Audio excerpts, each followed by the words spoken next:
Hello, everyone. We'll get started in just a few minutes here. Just making sure that everyone can hopefully hear me and see the slides without a problem.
All right. Thank you all for joining. We're going to go ahead and get started. My name is Will Steinberger. I'm going to be fifth year PhD student here at the University of Michigan, and today I'm going to be presenting on neutron light output. This is a topic I've specifically worked a lot on working with organic scintillators. We won't get into it this lecture, but stillbeam has some very interesting neutron light output properties in that it actually has an anisotropic response. So I've done a fair amount of work with this type of calibration. And that's really what we're going to focus on for this lecture. So we're going to start off just briefly reviewing organic scintillators, introducing neutron light output, talking about why it's different for neutrons and proton recoils in our mediums versus electrons. And then we're going to really talk about how do we go about calibrating these types of detectors and how do we go about determining these, and then talking about some of the fits. So jumping right in. Uh, Maybe? There we go. So organic scintillators. This is just a quick review. Ionizing radiation comes in. That ionizing radiation generally scatters some kind of recoil particle that interacts with our medium, producing singlet and triplet excited states. The singlet states are short-lived. These are our prompt fluorescence, where we get light almost immediately out. Oh, yes, and I forgot. Please feel free to ask questions in the chat, and I will address them at the end of the lecture. Anyway, singlet state, short-lived, give us our prompt fluorescence. This is where we get majority of our light from our organic scintillators. And then also triplet states are also produced, and these are much longer lived, on the order of microseconds.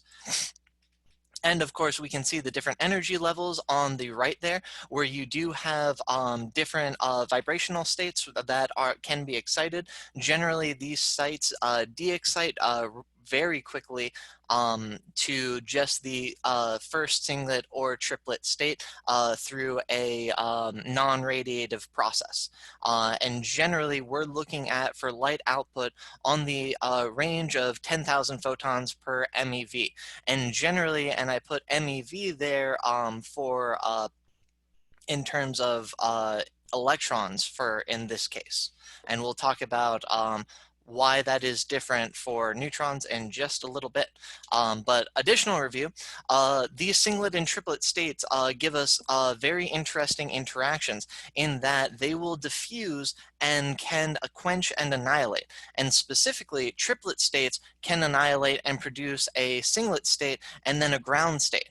And in doing so, we end up getting more delayed light from this process, since it takes much, much longer for the triplet states to de-excite. But if they annihilate together and produce a singlet state, that will generally de-excite relatively quickly, on the order of nanoseconds.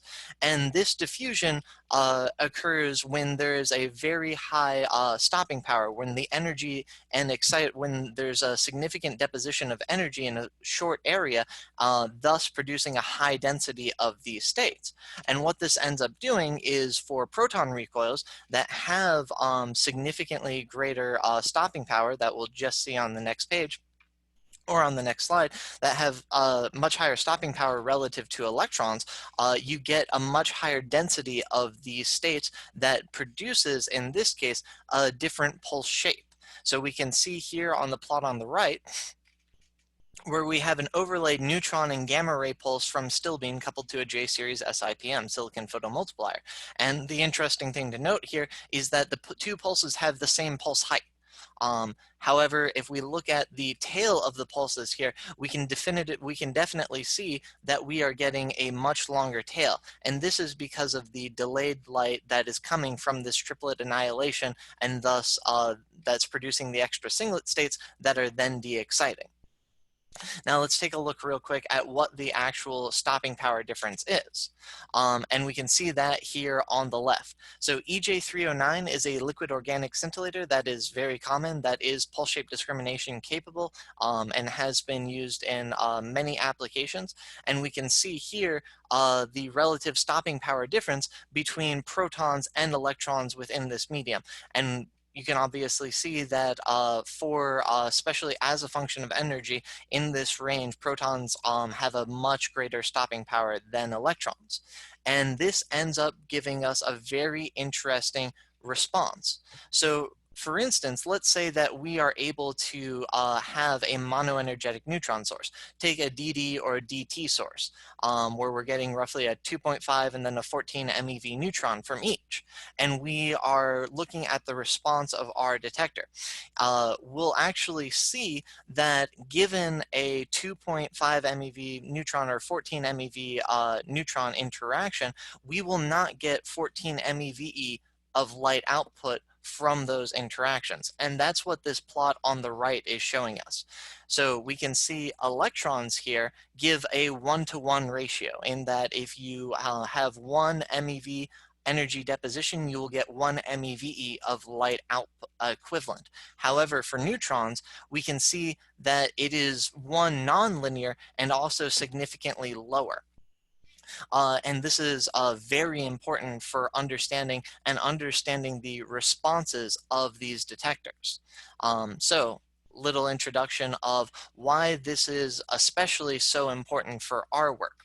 So I'm going to play this short video here on the right. And what this is doing is this is looking at collisions from neutrons within a 3-inch EJ309 detector, so liquid organic scintillator detector. And one of the things you can notice is that we don't just get single events. Where we just get one scattering event. Generally, in fact, with these detectors, I believe the average interaction number is about 2.7 interactions, such that we can have a neutron, and I'll play that again, come in, scatter, and then scatter multiple times in our medium. And for determining our detector response, we can't just look at the bulk energy deposition for those events, because the light output to energy conversion is significantly different as a function of energy deposition. So if we look at let's say a 4 MeV event off of hydrogen that then scatters to a 2 MeV event off of hydrogen, if we sum those light outputs, that will be significantly different than if we just assume that it's a 6 MeV neutron energy deposition off of a single elastic scattering.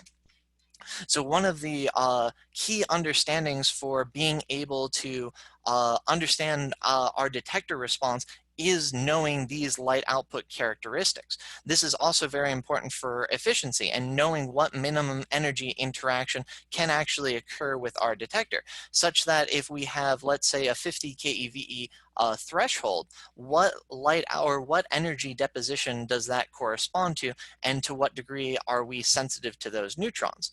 Because if we're not sensitive to, let's say, any neutron below 1 MeV, and we're majority looking at Watt spectra, that's a huge portion of neutrons that we just will not be able to detect. That are generally emitted.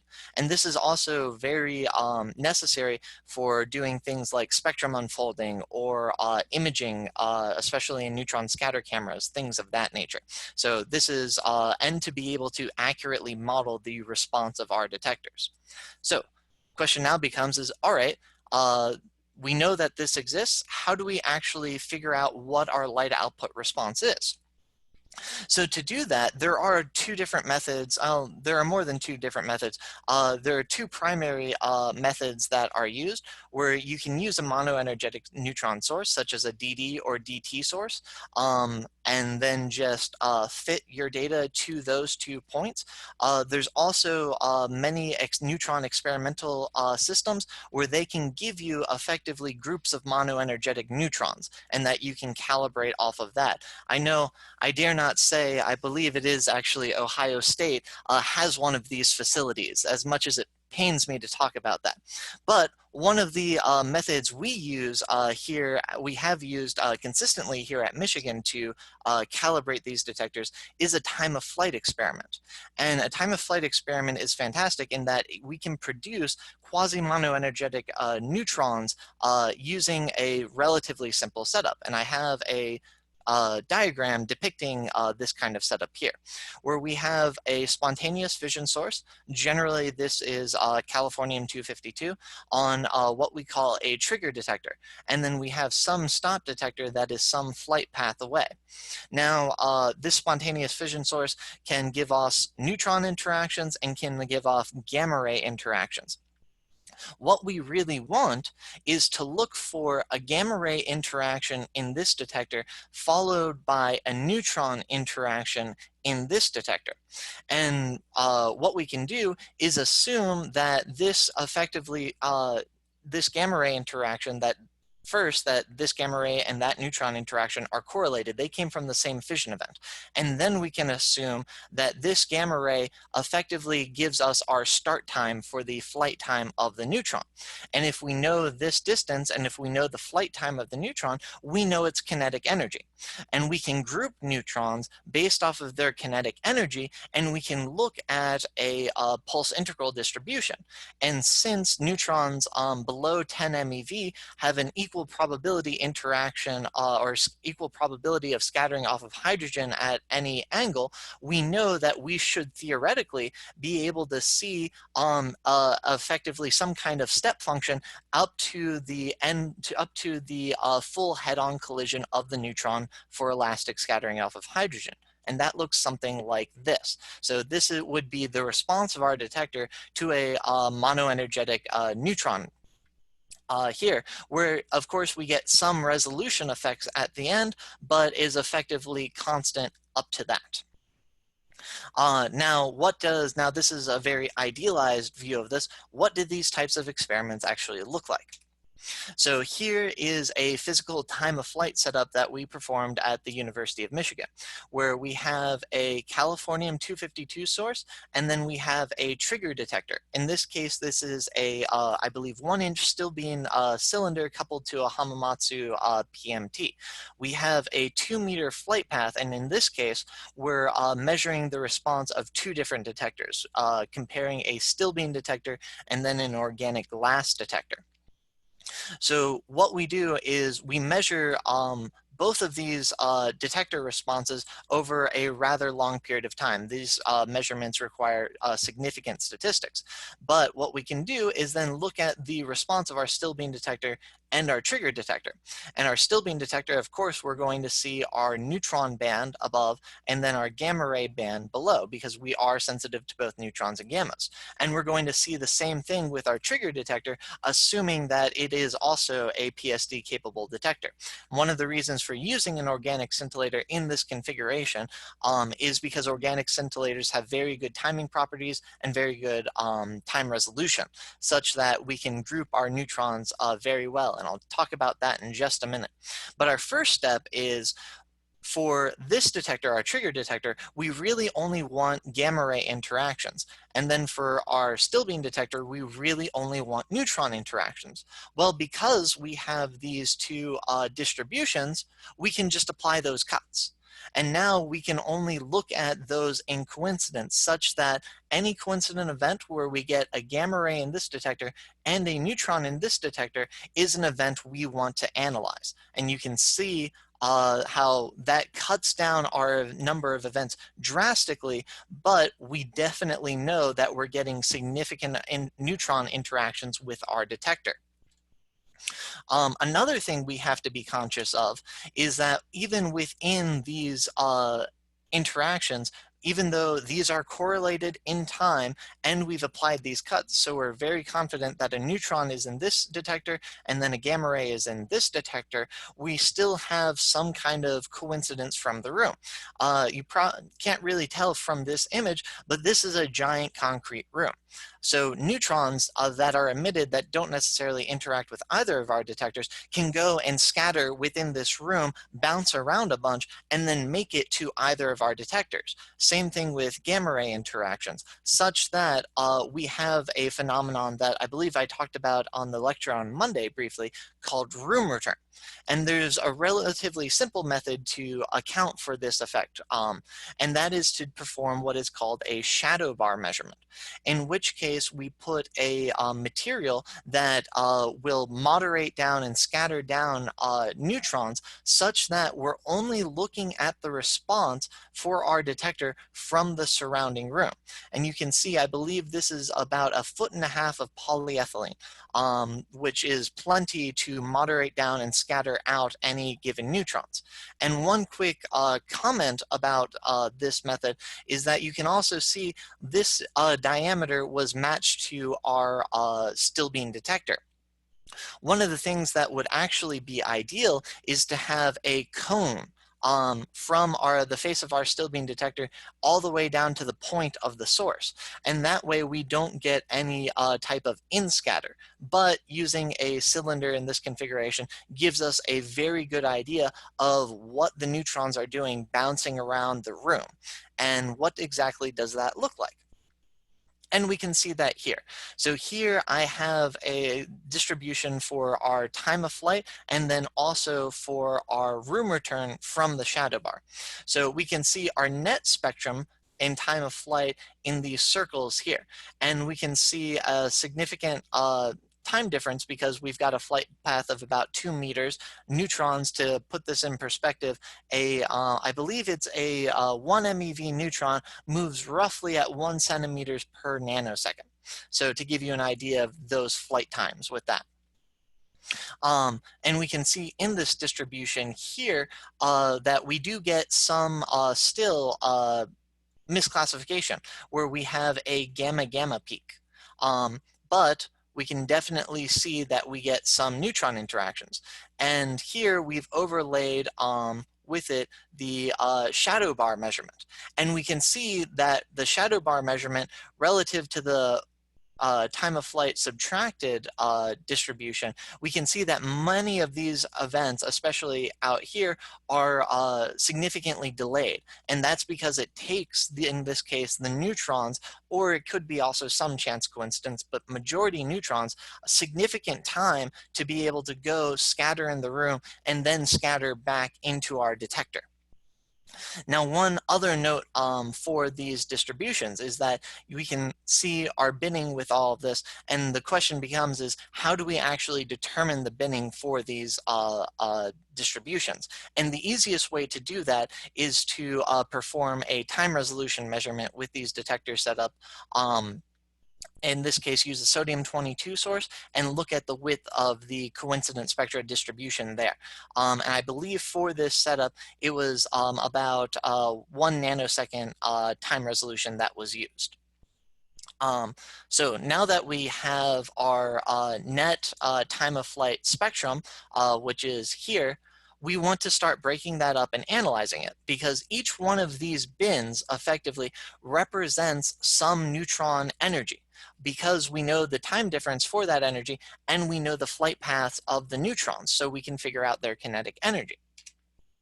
So we can truncate our bins to only look at, let's say, a certain specific region of data that we want to analyze. And then we can look at a specific bin and actually analyze the light output. So we take all of the data theoretically that's in this bin, let's call that just under 20 nanoseconds, and we plot the light output distribution from that. And we can see here, this in this measurement case, it corresponds to roughly a 4.8 MeV neutron. And what was fantastic about this is that we can see that we get some lower energy noise, but we get this very nice drop-off shape which matches very nicely what we expect, because we expect to have effectively some cutoff that's based off of our energy resolution. And we can see what is generally done to account for the room return is you plot the room return spectra that matches this energy bin. And generally for higher energy neutrons, the room return is much lower since it takes longer for the neutrons to scatter around the room and then scatter for your system. If we were to look at this for lower energy neutrons, so a longer time difference, then the room return would probably be more significant in it. So now that we have this response, what do we actually do with it? So the easiest method, and one of the methods that is used, is to fit the endpoint with either some kind of function.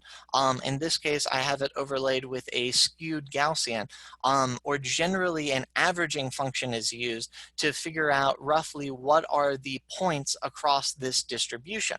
And once that is done, we take a derivative of this. In this case, I have that derivative here. I've inversed it, and then we fit that with a Gaussian distribution.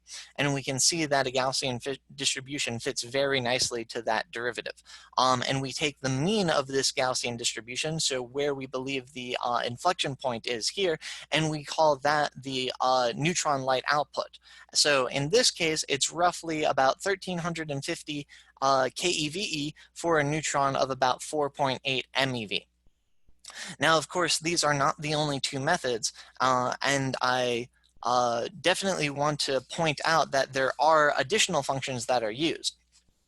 So this is an endpoint function from a paper by Dr. Patricia Schuster, which I highly recommend looking into and reading, where they determined a methodology using a linear function with an error function. So this kind of acts as a step function, then convolved with a Gaussian function. So this is to account for the broadening and resolution of your system.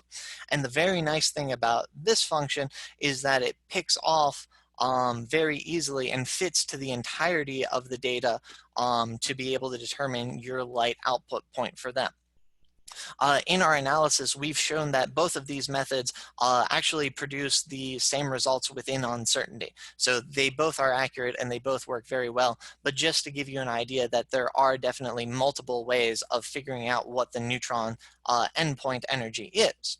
So of course, we've now shown this for one case, and we break up the rest of those time of flight bins into all of the light output distributions.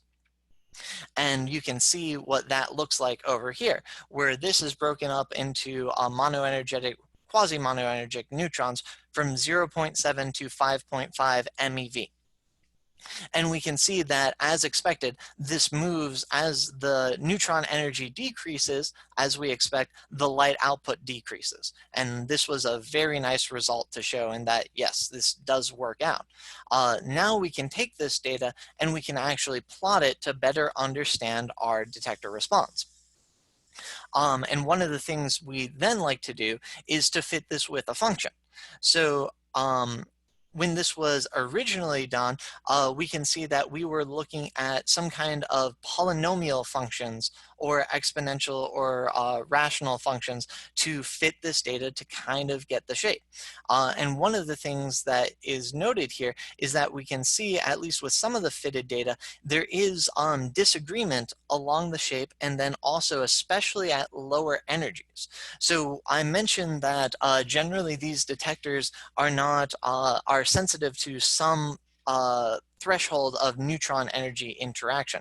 In this case, it was about 0.7 or I believe actually maybe 0.5 MeV in this case. We have gotten slightly lower than that, but that's generally the range because at those energies, distinguishing the groups of neutrons gets very difficult, and getting the accurate statistics at those energies becomes rather difficult. So we like to have fits that we believe can model our response. So there was a significant effort to figure out what kind of fit actually works the best with the data. And you can see on the left here are some commonly used light output equations, polynomial, rational, power, exponential, and then all of these are just fits to the data that are based off of the light output and then the proton recoil energy. They don't necessarily take anything into account of the material that's being worked with. There are also formulations by Burks and Volts, and these are very interesting in that they take into account the stopping power of the particle moving through the material. We've done a bunch of analysis to actually fit these two different functions, and we've done some basic comparisons. So here you can see a log-log plot showing the measured light output data for a 5-inch EJ309 detector with various fits from about 0.01 to 7 MeV proton recoil energy. Of course, we can only see the data starting for this, but all the different fits. And we see that they're especially showing on this log-log scale that there is a rather significant disagreement between them. And of course, we show a linear function just for comparison and show that our responses are not linear. So one thing we did was to see which of these functions actually yields the best response for our types of detectors. And to do that, we actually compared simulated and measured results. So we can take these functions to simulations, and if we know the collision interactions in a given detector, we can figure out the light output response of those interactions and then obtain our detector response. So we were able to do that with these different models. In this case, exponential models, rational models using Burks, and then volts, and compared our simulated response to our measured data and looked at the overall discrepancies. And we can see, since the exponential can be fit multiple ways, that there is a significant change in our exponential models. The rational model also underestimates our response. However, if we look at Burks and Volts, they seem to get it a bit closer. And specifically, Burks has tended to give us our best detector modeling response and capabilities. And in some of our most recent publications, we've begun focusing on just using the Burks formulation for our analysis and for our simulation and experimental applications. So, with that, I would be happy to take any questions. And thank you all for your time.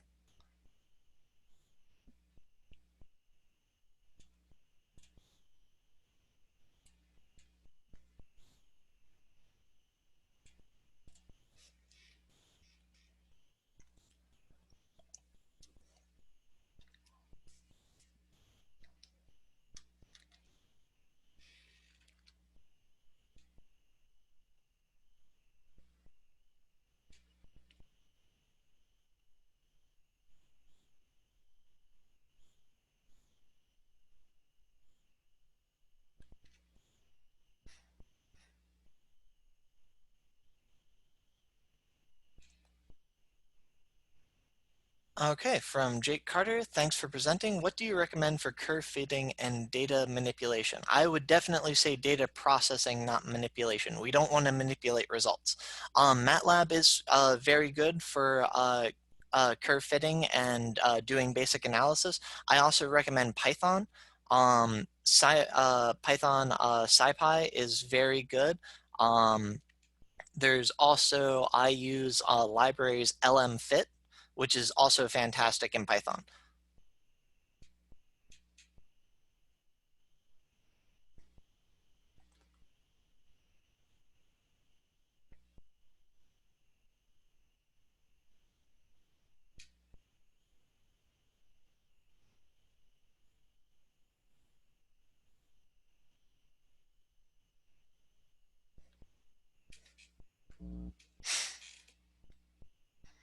All right, that was relatively quick, but hopefully it made the points. If any, I'll definitely stick around if anyone has any more questions. If not, thank you all very much for attending.